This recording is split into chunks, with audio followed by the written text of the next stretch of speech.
Unpacking a name. Who were the Moors? It's a question with a complex answer.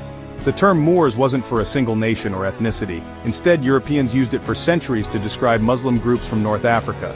Many were Berbers, the region's indigenous people, and others were Arabs. Together, they forged a vibrant culture that crossed the Mediterranean into Europe. The word Moor comes from the Latin Mori, used by Romans for people from Mauritania, modern Morocco and Algeria. So, the name began as a place, then became a label for its people. Over time, Moor became a catch-all term, sometimes carrying old prejudices. Today, historians prefer terms like Muslims of Iberia or Al-Andalusians. But Moorish still describes a unique style of art and architecture. It helps us talk about a remarkable period of history. The Moors brought new ideas, technologies, and beliefs to Europe. Their influence is still visible in Spain's language, food, and buildings. This story is about connection and transformation. It's not just about conquest, but about cultural exchange. The Moors' legacy is woven into the fabric of European history. Understanding who they were helps us see the past in a new light. Let's explore how this diverse group changed the course of history. Their story is one of lasting impact and enduring fascination. Let's set the scene. It's the early 8th century. In 711 AD, Muslim armies from North Africa looked across the Strait of Gibraltar to Spain, then ruled by the Visigoths. The Visigothic kingdom was weakened by internal strife. Sensing opportunity, a Berber general named Tariq ibn Ziyad led a small but determined force across the narrow strait. They landed at a massive rock, Jabal Tariq or Gibraltar. This marked the first Moorish foothold in Europe. The crossing was bold, the future uncertain. The Moors entered a land ripe for change. Their arrival would transform Iberia for centuries. The name Gibraltar itself is a reminder of this moment. The conquest was not just military, it was the start of a new era. Spain, or Al-Andalus as it became known, was about to be reshaped. The Moors brought new ideas, faith, and culture. Their presence would leave a mark that endures today. This was the beginning of centuries of Moorish influence, a pivotal moment in European history. The story of Al-Andalus was just beginning. Let's see how it unfolded. Why did the Moors cross into Spain? The answer is layered. Some Visigothic factions may have invited them, hoping for help in a power struggle. The early Islamic caliphates were expanding rapidly, driven by religious zeal and the lure of new lands. Spain was fertile, wealthy, and politically unstable, a tempting prize. The initial invasion force was small, but the Visigothic kingdom was divided and weak. King Roderick's rule was unpopular, his army unprepared. Tariq's disciplined troops defeated Roderick at the Battle of Guadalete in 711. This victory opened the door to the rest of Iberia. Moorish forces, soon reinforced, swept through the peninsula. City after city fell. Cordoba, then Toledo, the Visigothic capital. Within a few years, most of Iberia was under Moorish control. It was a stunning military achievement. The speed of conquest was remarkable.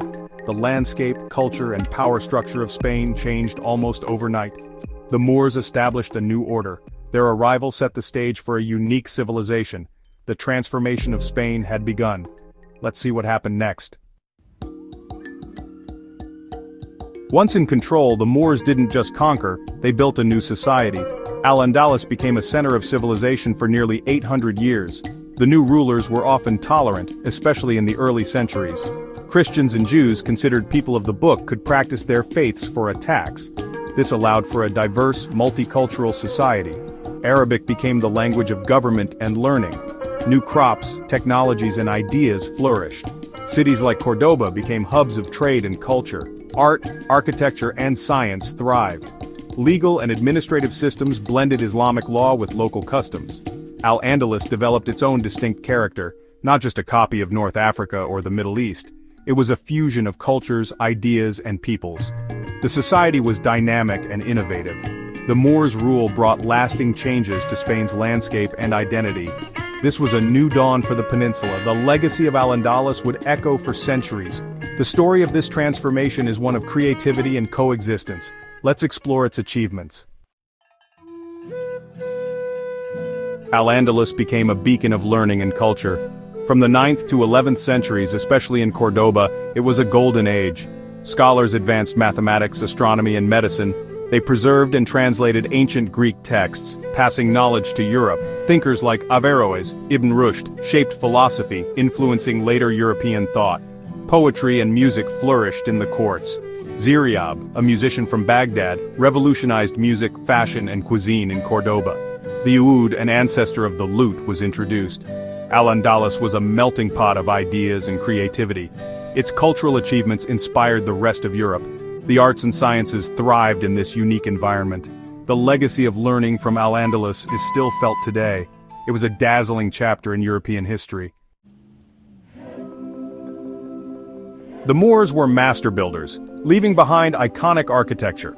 Their style blended Roman, Byzantine, and Islamic influences into something new. The Alhambra in Granada, with its intricate arches, fountains, and tilework, is a masterpiece. The Great Mosque of Cordoba, with its forest of arches and columns, remains breathtaking. After the Christian Reconquest, a cathedral was built inside the mosque, creating a unique blend. Moorish architecture features horseshoe arches, geometric patterns, and calligraphy. Water and gardens were central, creating spaces of beauty and tranquility. These buildings were designed to delight the senses.